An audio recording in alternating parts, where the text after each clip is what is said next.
going, guys? Bibi here with day 3 of Armageddon. So once again, there's lots of people, and we're going to have a jam-packed day of trying new card games.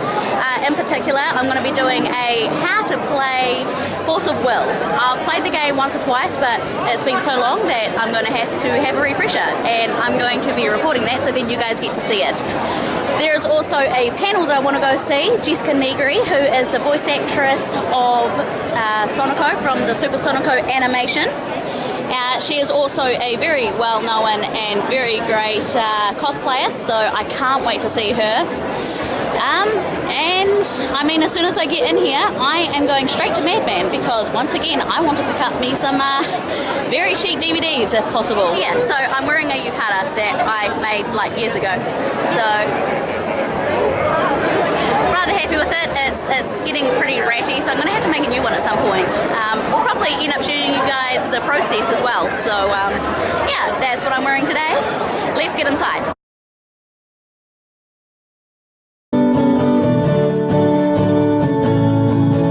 You must have woke up today on the wrong side of the bed. Got a list of things you've already said. So tired of my ways and my dirty deeds, and your life would be better off without me. But I see a glimmer of hope, swinging from the gallows rope. I see that there's a silver lining, 'cause hey baby, your eyes don't lie, your lips may tell me goodbye, but that wink says one more try, and baby, your eyes don't lie.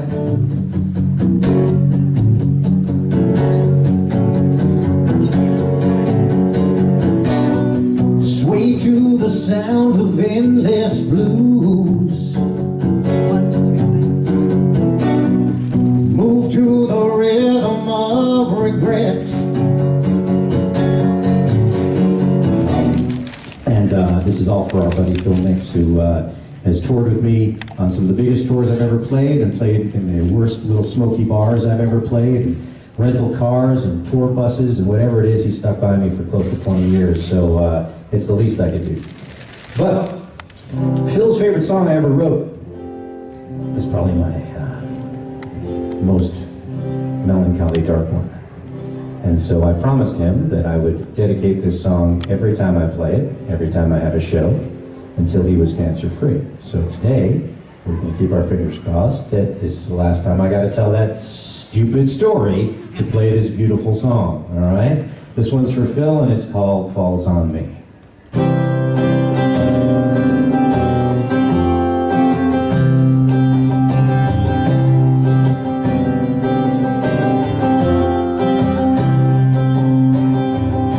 I can't ask you no more for forgiveness.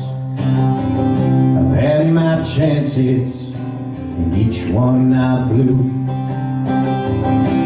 Without you, my life's incomplete. This falls on me, but it crushes you. Falls on me. I only blame myself for your misery. Well, can't you see? Every tear you cry falls on me. All right, we'll do something happy. We'll do something really happy, because that can happen in an Eric Stuart band show, but rarely. It's like Christmas. Come once a year, and you get presents, and that's what this is like. A present from Eric, a happy song. No, really. All right, so here's the story behind this one. So what I do is I come to the band and I say, so I've written some songs, what do you guys think? And they say, that's great, we love that, that's cool, we want to play that one. Hey man, don't take this the wrong way, but can you write a happy song? And I'm like, yeah, I can write a happy song. Why? You know, are you guys feeling like depressed? You want to slit your wrists? What are you talking about? I mean, you know, I'm not that dark and depressing. They're like, yeah, but something happy would be great. I think the fans would like that, and the band would like that. So I said, all right, I'm going to write a happy song. And I wrote the happiest song I possibly could. Now, normally at anime conventions, this is no pressure on my Kiwi fans here, but normally at anime conventions, I ask if I have 2 volunteers that want to dance with me, because I normally am standing up and dancing, even in my solo shows. Well, I can't really dance today because of my pinched nerve, but I still could see if I could get 2 dancers on either side of me to dance during the song. Don't let go, let's fly, let's go, let's paint the town, and last time, hey, hey, hey, hey,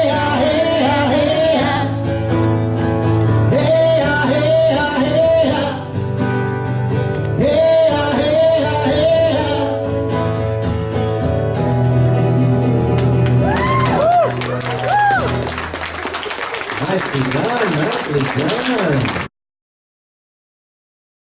My class up right now? Yep. No, okay. Yeah. So it's called Anime Unlocked, and a whole bunch of voice actors have it. Like Bryce has it. I know a lot of other people are getting it, and there's also shows on there. So like they just brought out this one called Anime Memes. So like voice actors read memes about their characters in the voices. So like Jeremy Lee, I have to say her name like an American. She just did one with Asuna and Lucy from Fairy Tail. And it's really funny. But it's coming out on Android soon. If anybody's watching this later in the future. Yes, they will. It's coming, but it's for free on App Store for iOS right now. Introduce everybody, all right? Why don't you start down with the beautiful ladies first? Hi, I'm Jen Taylor. I voiced, I guess you probably want to know that, I voiced Cortana and Dr. Halsey in Halo.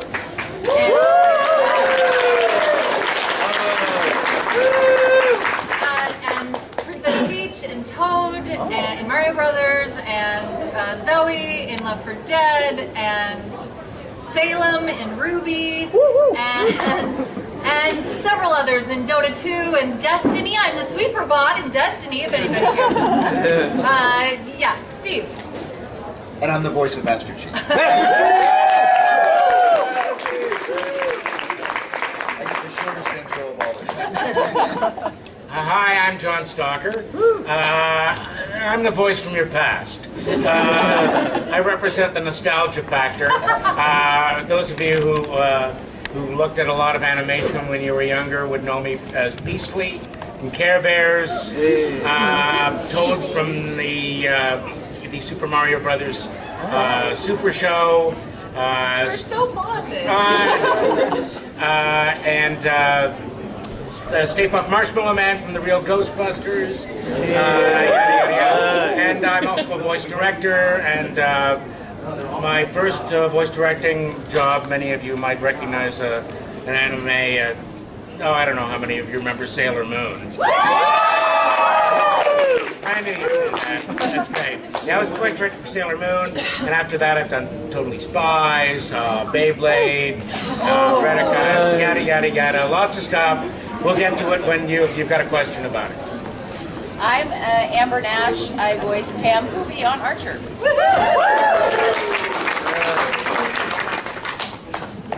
I'm Bryce Pappenbrook. Thank you, James. Let's hear it for James. Yes. Is it working or I broke it?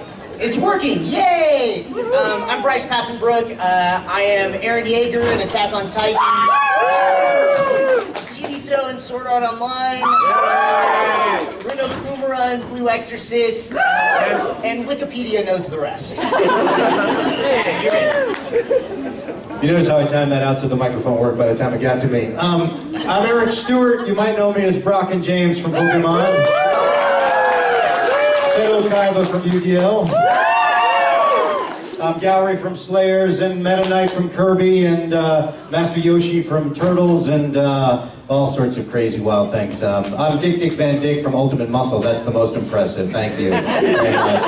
I'm both voice actor and director for a lot of the shows that you know me from. So there you go, and welcome. Thank you. And then, favorite line that we've ever said? Ever. I mean... Even if it's a blooper. Even if it's a blooper? Okay, well, I'll throw out a blooper then. And it's a series of bloopers. So as I was recording Blue Exorcist and Sword Art Online, we did these things called bad anime reactions. And what I would do is wait for a really quiet moment. Like, you have to make a noise for every single movement of your character. So if they move their eyes, you give a little... So I would wait for a quiet moment and I would do this. And not tell the director, just try to surprise them. So there's one moment where Rin's dialing his phone and I gave him an effort for every single button push like this. And if you go and look up the bloopers online, there's like hundreds of them. Well done. Well done. I can't repeat my favorite lines because this no, there's children in this group. I can't do it. Find me later. But there is a line that is often overlooked of Pam's that is not so dirty that I really love because she's got a really special relationship with Cheryl. It's one of my favorites, and it's in. I think it's like in season 2. She's just walking by Cheryl's desk, and she goes, "Hey there, neck bones." It's one of my favorites. I have one. It doesn't work. I just use it as a prop. It works. It works? Does it? Yeah. Hello, hello? You have to just put it near your mouth. Tease me. Tease, please. Tease. Voice actor. Yeah. I used to be. This is terrible. I'm going back to Care Bears again. This seems like my Care Bear moment. But my favorite line actually did come from that because of my love for that particular character, and it was, "Yes, no heart. I mean, no, yes, heart. I mean, I don't know what I made." Excellent, excellent. Wake me when you need me. Yeah!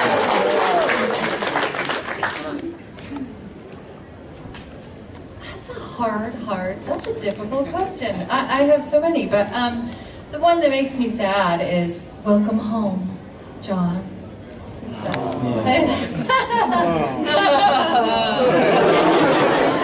I have a tie between two, and I'll do one. The first one, if you all join me, please. It's Brock. I'll just use my trusty Frying pan. as a Frying pan. Thank you.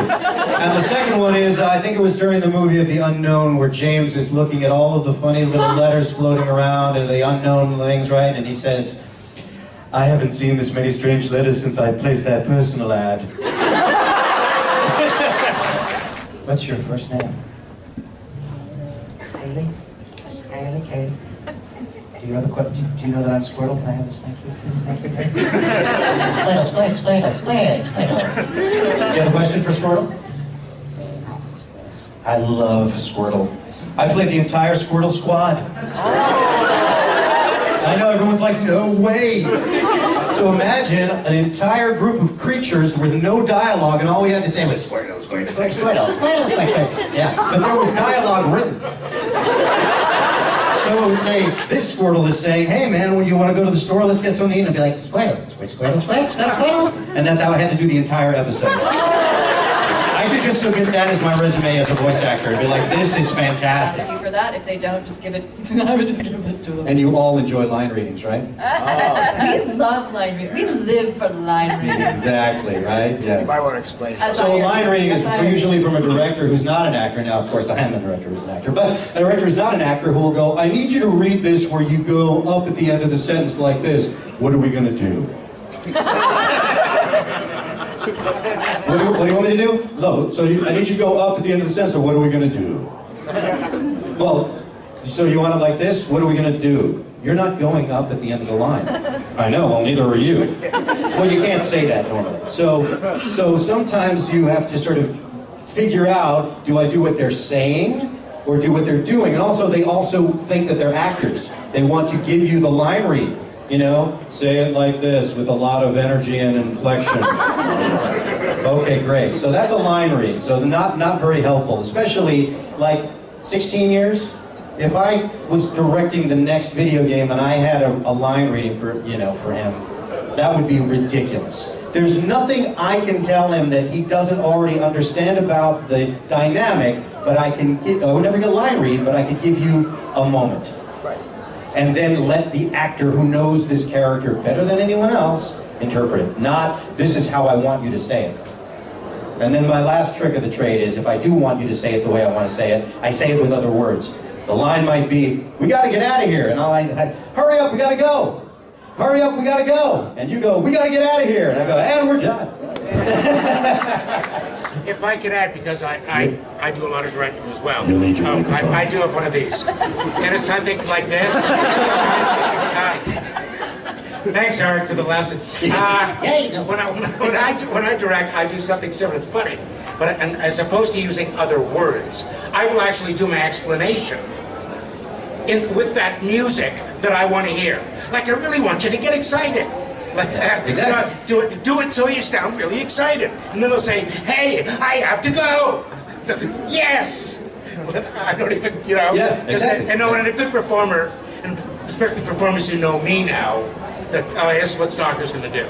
Right? So, and then that becomes a great working relationship, of course. And how about with you guys? How do you deal with the tough direction and also having to match the technical stuff? I think the most ridiculous sort Can we close that door for now? Can we close the door while they're answering the last bits of the questions, please? It's a little distracting. Yeah. Like the closing of the door? Sorry. Anyways, I think the most ridiculous sort of descriptions come in auditions. And I don't know about you guys, but I get a lot of this. So sometimes you get a picture of the character, sometimes you get, you know, a description of the voice they're looking for. This is what I typically get. Boy, 16. That's it. It can be anything. And then you don't get any feedback now because a lot of our auditioning is done remotely. So it's just like throwing darts at a dartboard blindfolded. So that's where I think it's kind of ridiculous and crazy to hit something.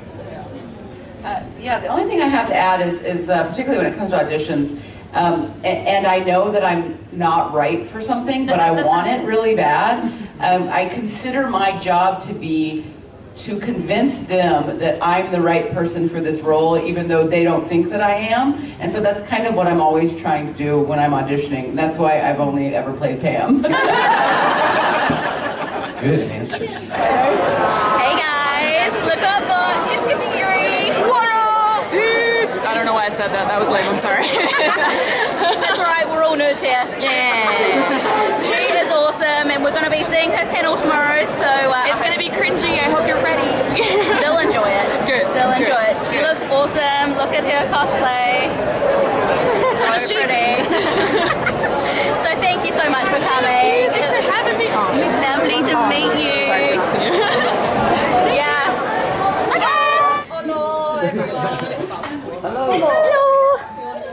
We're doing an extended introduction to cosplay. So last year we did a panel which was introduction to cosplay. So this one is like similar, but we're bringing in what we missed last time. So a lot about like bought cosplays, because last time we kind of forgot about that. So we want to fill everyone in.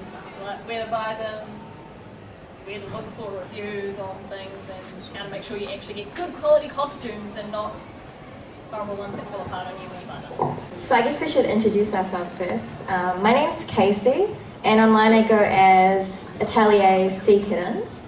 I've been cosplaying for 9 years now, I think, and sewing like got me into doing like sewing professionally. So I've had a few jobs like doing alterations and stuff.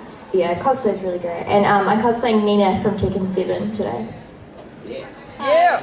I'm Alicia. I go by Twiggles Cosplay on social media, whatevers. I started cosplaying about 4 or 5 years ago, and I love Naruto. What is cosplay? Cosplay is what we're doing right now. It's where you make, buy, or compile a costume for like an anime character, movie character, gaming character, anything you really like the look of and you like the character and you'd really like to dress up as them. And usually you'd make the costume and then wear it to a convention like this. There's heaps of types of cosplay, but like if you're going to narrow it down, there's 3 types, which is bought, compiled, and handmade. This lovely person is wearing a bought cosplay, so let her talk to you about what a bought cosplay is. Bought cosplays are easy. You go online, you click buy now, and it will be sent to you hopefully. So I'm wearing a compiled cosplay. So I bought a cat suit and some shoes and some gloves, and then I had to completely alter this. So originally it's one piece, and I cut in half, sewed it back together. I did all the top stitching, I had to take it in and rehem it, and add a panel in the back, and then I made all the belts and stuff. So compiled is usually when you buy stuff, but you end up having to completely change it to look like something else. And then also there's handmade, which is when you go and buy all the materials and make it from scratch. So choosing a photographer can be kind of hard sometimes, especially if you don't know them. Maybe you don't feel confident in going off on a shoot by yourself. Sometimes it's good to choose a photographer that your friends have worked with before, because then they can tell you what their experiences were. And you should always be able to bring a friend with you. If the photographer denies that, I probably won't work with them. Yeah, you really have to be careful because people suck. I do enjoy posing because I often make an ass of myself in public, especially if I'm in costume. I'm a potato, so I don't know how to pose. But usually what I do when I go to photo shoots is I find heaps of pictures of the character, and then I save them on my phone, make sure I got them there, and then I'll just copy the pose. Because I struggle a lot to think of what to do, so having a picture there to tell me what to do is really good. I reckon that's a really good option for a lot of people. That's a really good option. If you have no idea what you're doing, it's okay to bullshit again. That's it. Triangles are the best thing for poses. So standing, there's a triangle. And make sure you look skinnier, I reckon. Triangles just look far more flattering in photos rather than if you're this the entire time. And don't be afraid to ask the photographer, because the photographers are real good at knowing what's flattering for you and what's not. Hey Vegeta, what? You know who you should subscribe to? You're doing it wrong. She gave you a goddamn script. What was the script? God damn it. She asked, "Hey Nappa." Yeah. Do you think it would be a good idea to subscribe to Bibi's World? And? Mother of God! You're awful at this! No. Subscribe! Thank you, so... Hey there, Pilgrim! This is the Thanksgiving Pilgrim! And this was a bad idea.